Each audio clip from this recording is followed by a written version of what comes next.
সেনাপতি গোলাম খান অনেক সর্দারের সন্তান। তুমি ভাবলে কি করে তোমার সঙ্গে আমি বিনা যুদ্ধে পরাজিত স্বীকার করবো?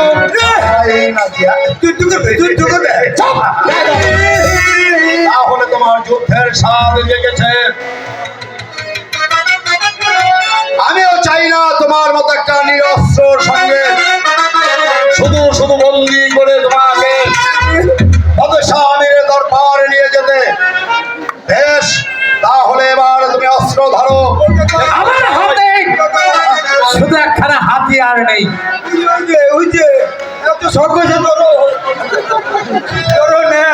বেশ,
সেনাপতি সাহেব,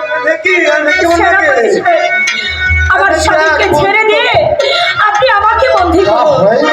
হয় না শাহজাদিমালা, কারণ আজ আর দুদিন পর যে হবে ভালো করে বেঁধে নিন। আমার পেয়ারের বেগম শয়তান!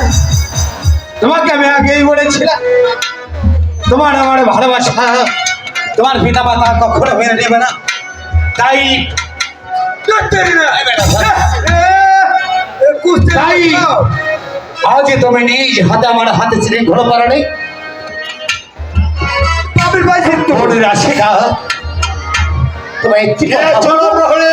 তুমি আমার কথা রাখতে বলো যদি পারো একটি বারের জন্য আমার আব্বা হুজুরকে গিয়ে বলবে সেনাপতি গোলাম খান আবু কাসেমকে শরীর হতে করে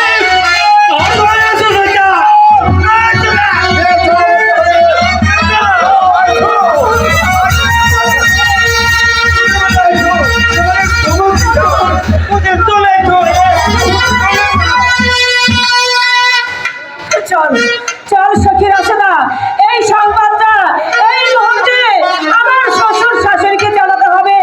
আর ওই খোদা তাআলা যদি আমার সহায় থাকে, তাহলে আমি যদি সতী নারী হয়ে থাকি, তাহলে আমার স্বামী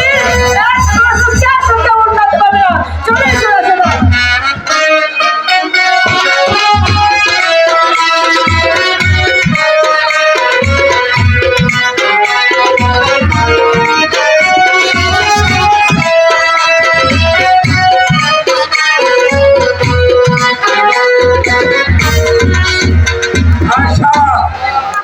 আমার মনটা কেন জানা দূর দূর করছে।